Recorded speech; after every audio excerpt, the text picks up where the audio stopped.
Hi, listeners. I hope you all had a wonderful holiday weekend. Whether you had extra time off, time to slow down, or time with family, whatever you did, I hope you are well. And I really especially mean this after hearing from today's guest, Tracy White, who is a survivor of cancer and changed her life to become healthier, have more compassion for her body, and just respect what she needs on a holistic level. I actually had this interview with Tracy on a day where I felt so burnt out and so exhausted.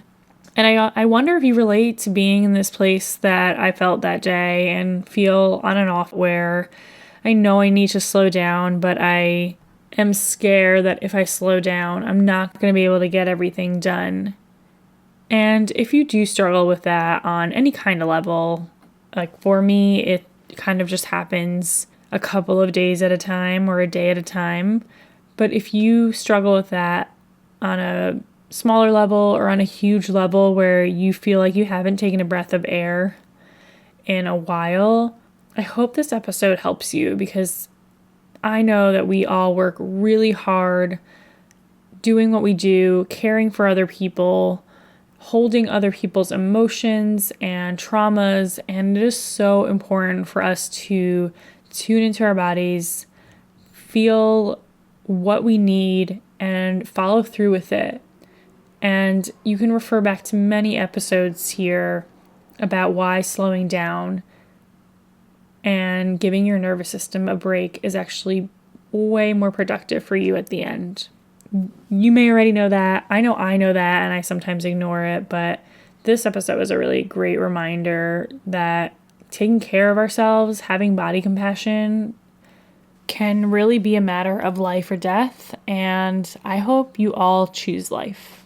So come join me on my Facebook Lives for my guided movement explorations, where I will hold a space for you to tune in, get grounded, and move the way that your body needs to move. And that is completely up to you. There's no right or wrong way. It's just a space and a time where we can connect and have compassion for your body and learn about yourself and ultimately love yourself. My Facebook page is facebook.com/OritKrugDMT, and that's where you can get updates about when I will be going live next. And if you miss the lives, you can always try out the recordings.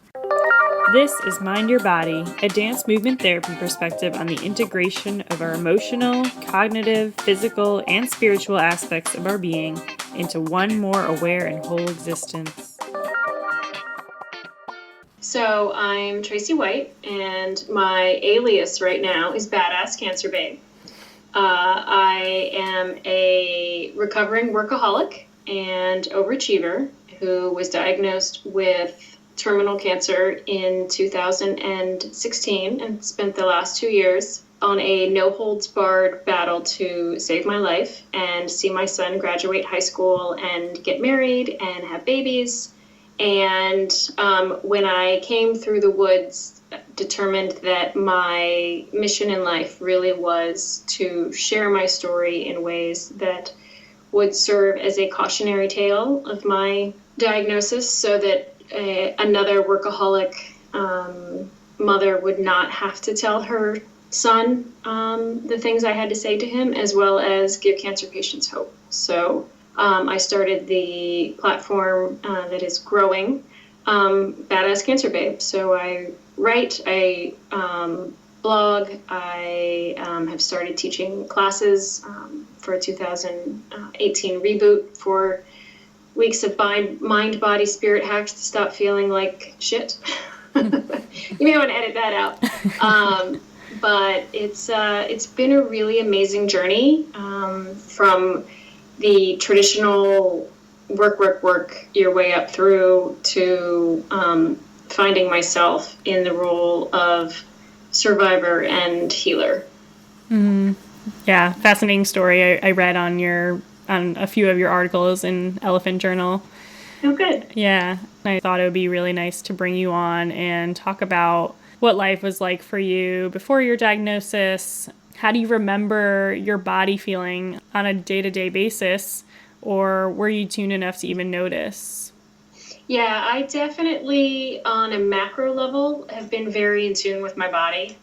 I was a dancer when I was much younger, high school and college. I was a dancer. So, on a big level, I knew a lot of things were wrong, but I also felt right because mentally, I thought I was doing what I needed to do. I had a good husband and a good job and a house and a great baby, and my career was advancing, and I was the breadwinner. And despite my 3 to 4 hour commute, I just figured I was getting old and all the aches and pains were simply because I was sitting in a chair. So I did the traditional things. I worked out. I got occasional massages. I took a lot of Advil. And I never much thought twice about it because I really thought everything was fine because I was telling myself that emotionally.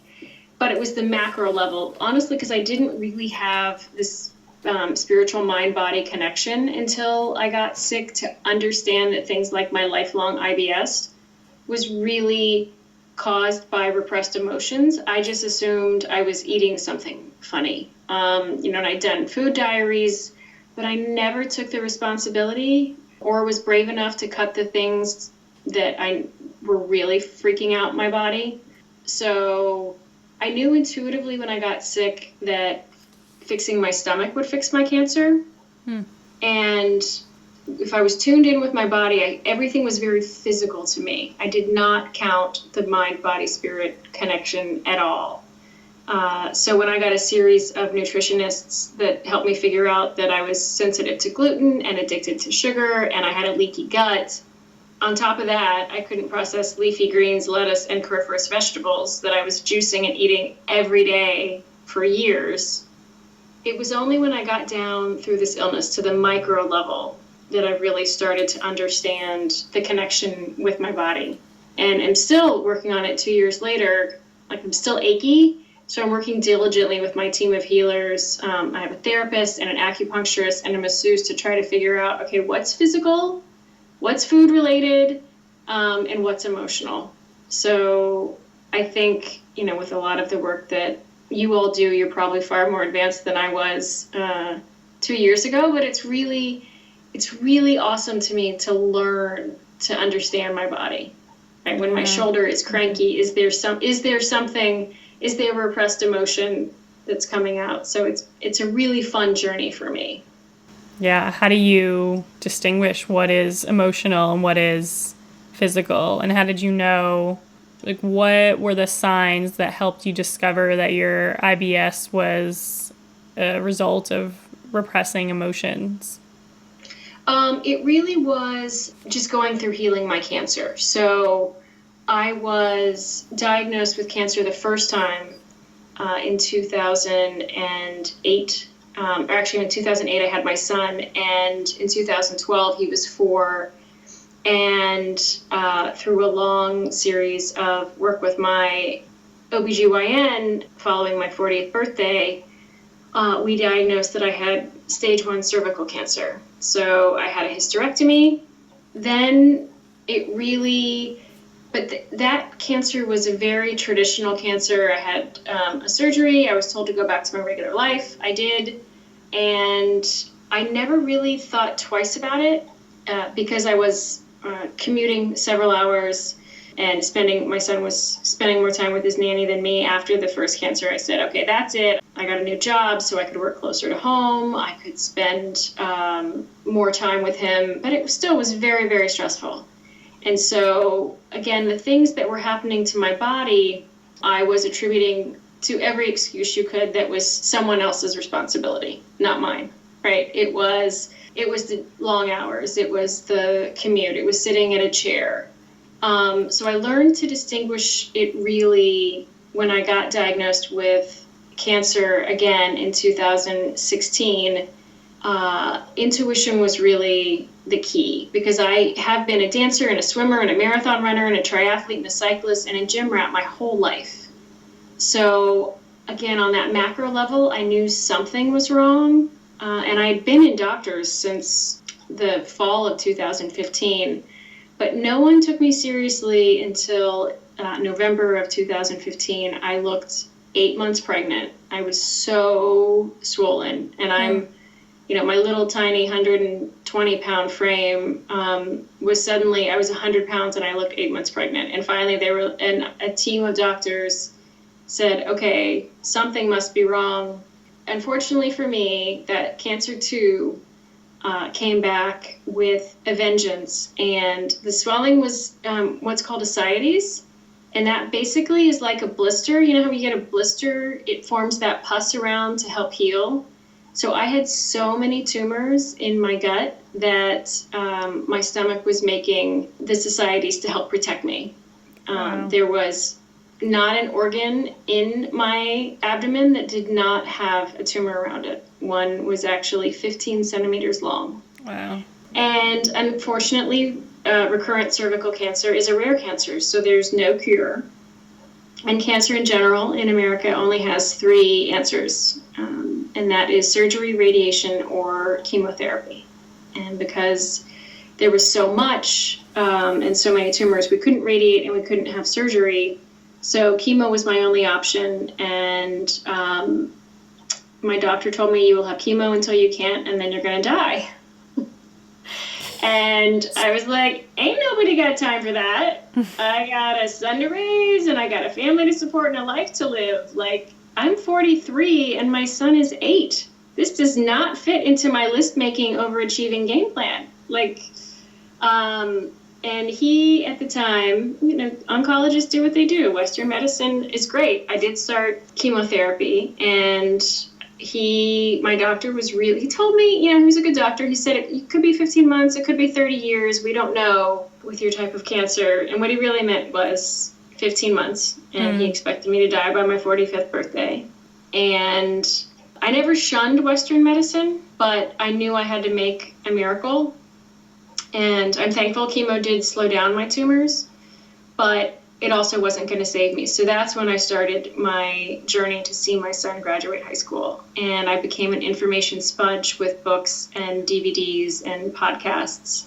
And that's really through all of that research, that's a long answer to your question, of as I found out all of these other people who were saving themselves, because there is just a treasure trove of other people that have done this. It's not rare, that I had to heal my mind, body, and spirit if I was going to survive. And that's how I really got in tune with what was happening and what I was feeling. So it was my intuition largely that said, that it led me to, you need to do this, not that. And through that, really learning and asking my body, what do you need?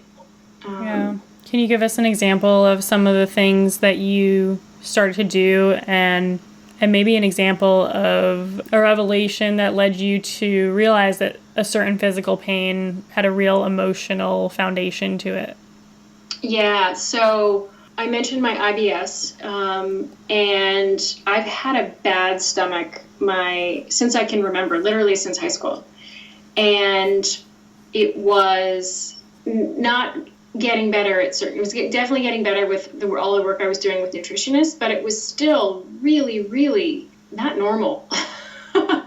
And I went away on a retreat to Kripalu, which is up in Massachusetts, and it got better. But I was eating all these things that weren't on my menu, and I thought, oh, that's unique. And then it happened again a couple months later when I was up in Omega doing a different retreat, seeing John of God. And again, retreats in general were a whole new thing for me. Like, talk about self-care. Taking time out, taking that huge pause. Yeah. That the money, the time, the whole thing, that was a huge investment just to say, I am going to go try to clear my head. And that was really the revelation that food was only part of it. I happen to have a very sensitive system that right now I can't process leafy greens, cruciferous vegetables, or any lettuces. Okay, that's weird. I also there was so much tension in my house that when I was on these retreats, the reason I was processing food was the lack of stress. Mm-hmm. And that was a giant, oh, wow. Your body is internalizing all of this stress, and you think it's just food. That's fascinating. So it was the retreats alone. It was taking the time to be in a space that was a lot more peaceful and less tense. Yeah, and that was the big aha. And then as soon as I came home and we had our first fight over breakfast and my stomach was in a good amount of pain again, I went, oh, yeah, okay, guys, we really need to work on this because it's hindering my healing. That was a big one. Yeah, that's huge. What else do you practice these days where you tune into your sensations and to your body, where you can kind of get that signal like, oh yeah, I realize that this causes this, or when I do this certain thing, I feel relieved in this way? Yeah, in general, even the biggest thing that's been key for me in getting to know my body is that self-love of taking myself on retreats. I call it putting my oxygen mask on first, because like when you get on the plane and they always tell you to put your oxygen mask on before your children, like so many of us women, and myself included, weren't doing that. So I was just completely burnt out emotionally and physically, trying to be the perfect everything. And I was completely drained and stressed out all the time. So that adrenal fatigue just physically dried out my body because my emotional well was empty. So I recognize that now, and again, continue to work every day. It's usually after the fact. There's some emotional meltdown 90% of the time with my family, and I think, I've given too much, and I need to stop and go take a nap or be alone for a little while. And my body also really, really fights me on exhaustion. So that's another one of my big triggers right now, is when my body needs something, it usually just falls asleep. Is that productive for you? Are you saying that that's your body meeting its needs, or is that not productive? Me allowing myself to take a nap has been actually increases my productivity. Yeah. And I think another one of mine that has absolutely changed through this is meditation. If you had told me 3 years ago that I would meditate 60 minutes a day, multiple times during the day, I would have totally laughed at you. I'd been like, Arit, no way. Like, I don't have time to, my list is too long, there's no time to meditate. But now I had a healer who insisted while I was going through this that I sit down every morning and be in silence by myself for 10 minutes. And it was absolute torture in the beginning. And it's now become an essential part of my day. I wake up every morning at 5 a.m. before the family gets up, and I journal, I stretch, and I meditate. And if I don't do those things, it's pretty much there's gonna be hell to pay sometime during the day. And even this morning, I wasn't able, for some reasons. Yesterday ended up being a crazy day, and this morning I was so tired from the crazy weekend that I didn't do my meditation, and so that was 36 hours of not meditating, and I ended up in a fight with my husband. At the end, I looked at him and I said, you know what, I'm going to go meditate, and I'll talk to you again in an hour, and let's see what happens. And it's been key to me. A lot of times I'll meditate if in the middle of the day, a lot of times I don't even need a nap if I get both meditations in, because it's so restful. I do transcendental meditation, and I swear by it. And like many of us, it's something I never would have even allowed myself before I got sick. Yeah, that's kind of what I'm thinking of, is like how easy it is to get swept up in the fast-paced life. And I'll speak for myself. I have awareness that I need to slow down at certain points. I do have my own body signals that tell me that, but at that point, sometimes it's not extreme, but it feels intense. Like I get super sensitive to light and sound and stimulation in general, where I'm like, okay, I need to go take a bath, and I can't turn the lights on. I need to light some candles. If I listen to music, it has to be super relaxing and low. and I just can't handle basic stimulation. Yeah, I'm very similar. That's another one for me. It's another big trigger. Yeah. And mine, I'll start shaking or want to shake, and my heart will I'll get giant palpitations. Oh, wow. I wonder if you didn't have that huge stop sign in your life, in retrospect, do you think there would have been anything that could have helped you actually move forward with more of the things that you needed to do? No, I think I was so on the track and, so caught up in the way I thought life was supposed to be, that the universe really had to just give me a really big slap to say, you're in the wrong life. Like, I really took this as a message from the universe. There were signs all along the way for me that I was on the wrong path, that I was, and I say living the wrong life. And I just ignored them. And it wasn't until I got the ultimate ultimatum, which was either you fix your life or you're coming home. And that I really took it seriously and changed every part of my life, from my diet, my house, my job, down to my deodorant. Nothing of the person I was 3 years ago. It's who I am today. And I'm grateful to cancer because of that. Well, I think I know what you're doing is hoping to inspire other people to not have to get to that point. I think a lot of people who listen to this podcast, because they're listening and because I'm doing this podcast, we all know there are more things that we could do, or at least there's a lot of people I've talked to who can relate to me in that way. Like, I should, stop more. I should pause more. I should try to find more silence or alone time or breathing room. But there's just so much to do and there's not enough time. So I guess that's kind of what I'd wanted to talk about. I don't really know where I'm going with this, but... Well, I can say a couple things that I discovered when that was, right, because that was definitely my whole thing, right? I read everything. I'd read women's magazines all my life. I knew what I was supposed to be doing. I just wasn't doing it. And so, especially, in your community of healers, one thing I think that is key for women in general, but especially healers, is just saying no to things that don't fill up your tank.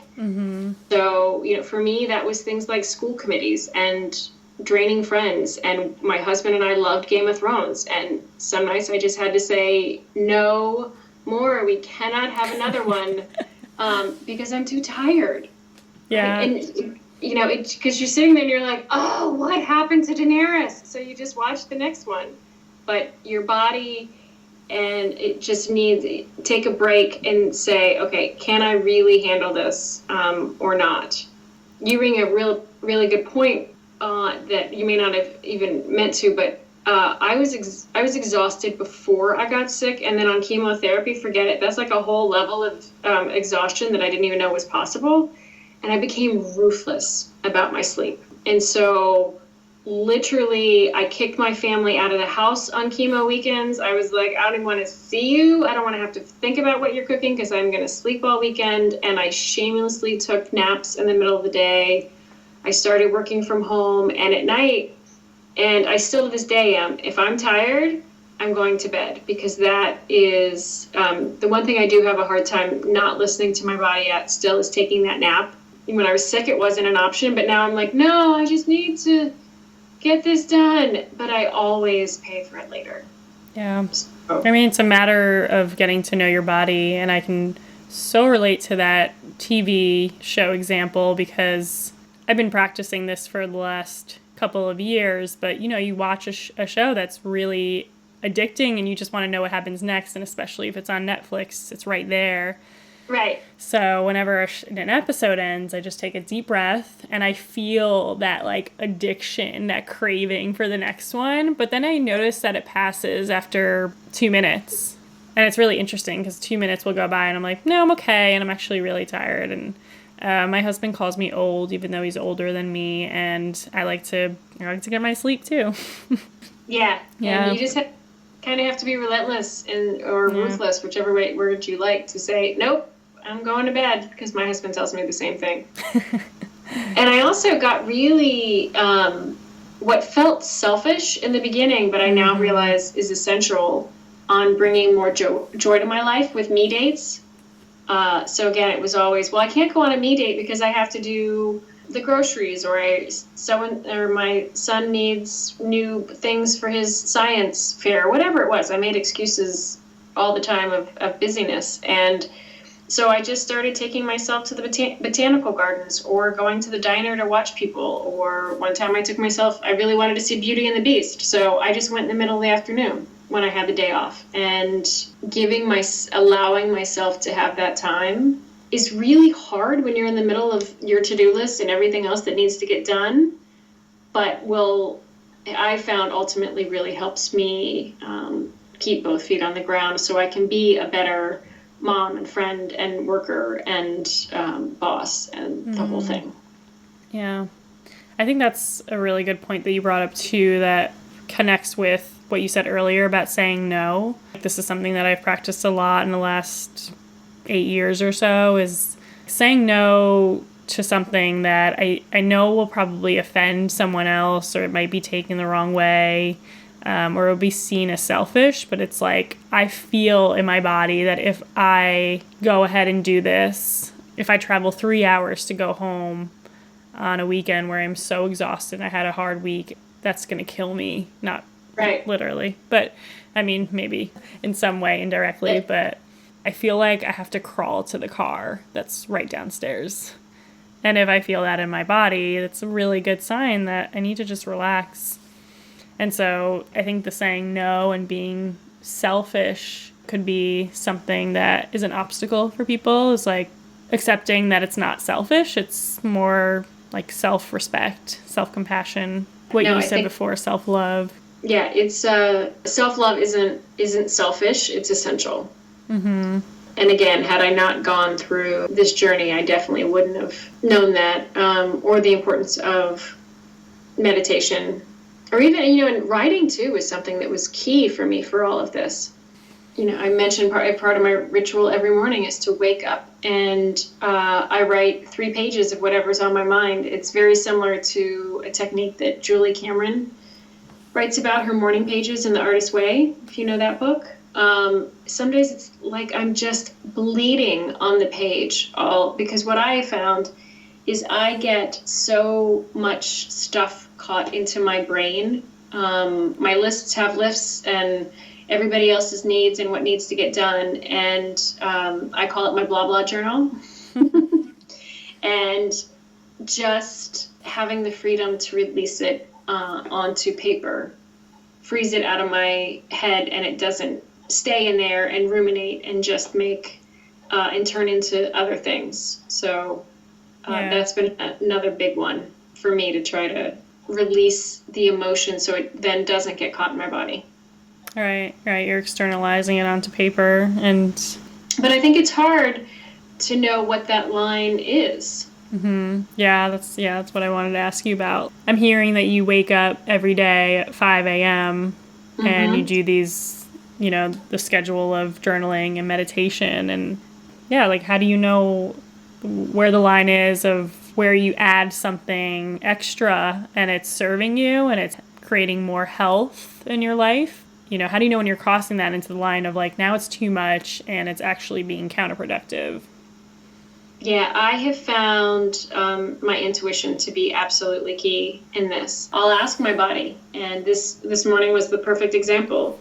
It was a big week for me last week. I had a lot of very tiring things, and it went right into Saturday, and I was out late at a friend's birthday party, which was absolutely brilliant and lovely. But then we were up bright and early going to ski, which is very physical, and still I have had an amazing recovery, and I'm amazed I can ski again, but it's still taxing. So I chose not to meditate Sunday, and when I woke up this morning, to your question, I literally asked my body.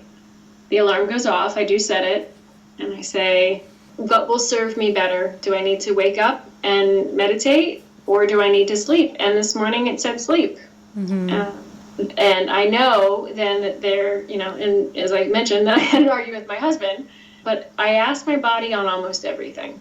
I mentioned I just started a masseuse, and it was a question. It's money, it's time, and it's taking me away from the things I want to do. But every time I kept putting it off, and I said, and I kept having the intuition, you really need to do this. And so finally I asked myself, do I really need to do this? And I heard yes, and I did. And so I've been trying it. I'm going to do 6 sessions with her. Right now it feels right. But I think the best thing you can do is your body knows the answer, and you just have to stay open to listening to the answer that it gives you, not the one that you think you want to hear. Yeah, it's really being able to tune into your body and listening to what it's saying. I'll notice I'll have the body in my answer before my mind does, before my brain does. I'll have a feeling of anxiety come on, and I have no idea why. It just kind of seems like it's out of nowhere, and then maybe hours later something happens, so it's like, oh my gosh, I knew this was going to happen. Right. Yeah. But it's hard to tune in if you're so busy all the time, if you're running, and don't have a moment to tune in. So it's a multi-step process. No, it really is. This journey was not easy for me. And I go back to meditation, right? When I started, I could not even stop my mind for 10 minutes without going crazy. But over these 2 years, I really, really jumped into deepening my connection and my spirituality. And I don't just mean with religious side of this, my church did end up being important to me, but so did a whole team of astrologers and Reiki healers and energy healers and psychics and mediums and crystals and all kind of like stuff that 3 years ago I would have totally given you the one-eyed eyebrow. Like, what are you talking about? But it really, I can't emphasize enough to anyone that's willing to listen that today's world is so go, go, go, give, give, give. And especially, wonderful healers like you who give so much to so many other people, is taking the time to listen to yourself, to remember what your message is to your own self. And if you literally look in the mirror and talk to yourself as a friend, what would you say to them? And treat yourself like that. It worries me to see so many people so stressed all the time. And that's why I started this work, is I just pray that my message will save someone else from not having to wait until they get that dire prognosis. Because it's awful. I had to look at my son, my 8-year-old, adorable, perfect son, and say, I don't know if mommy's going to live, but I'm going to do everything I can to not die. And I also happen to be a control freak, so the fact that I could find these other things, I was like, okay, I can do things. Like, I don't have to just wait for chemotherapy. I needed something to do to feel like I'd given it the best shot I could. You did a great job. So far, knock on wood. Yeah. I think, sounds so hard. And I love the work you guys do too. I'm interested. I want to actually find some dance therapy and movement therapy myself locally, because I went through it through a regular therapist. Because the repressed emotions absolutely were one of the reasons I got sick. Absolutely. There's things in my past that it made sense once I learned what I did, where the cancer was and why it was in my girl parts, having been a survivor of a rape, and all these things. And that just, I was raised in a culture where we smile, we put on a happy face, and you pretend everything's okay. And so for 43 years, I just repressed. And my body finally said enough with the stress, enough with all these emotions. And it came out in a physical form. Yeah. I mean, I think all that existed in a physical form as well. All of the running around and the stress is really physical. And so I don't see any other way it would show up, Even when we think about mental illness, some people think, it's mental illness, it's in the head, but it's everywhere. It's in the body as well. And I think you hit on something really interesting that I hadn't made the connection before on.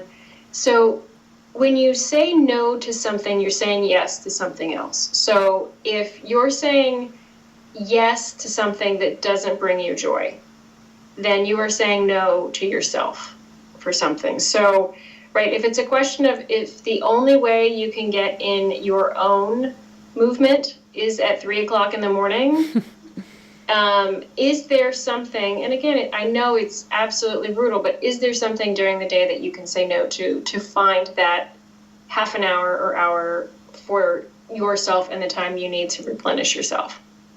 Right. There's layers to that too, and it's like the way that other people respond to that, our ability to not feel guilty about something like that. Yeah. Absolutely. Yeah.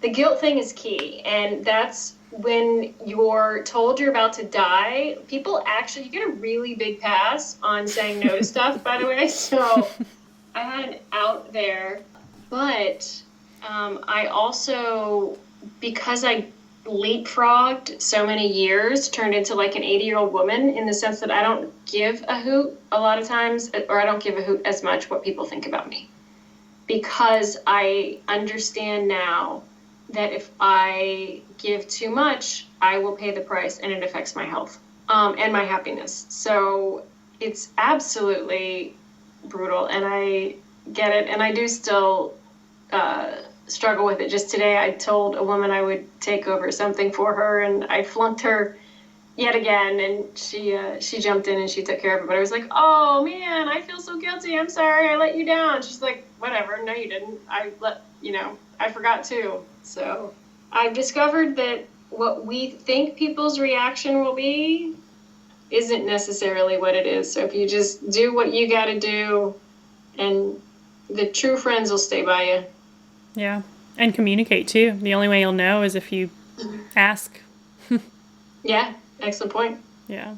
I mean, you don't want to invite too much criticism, right? You have to know who to ask and who to trust. But that conversation you said, sometimes it's like, oh, that didn't offend you at all? Okay.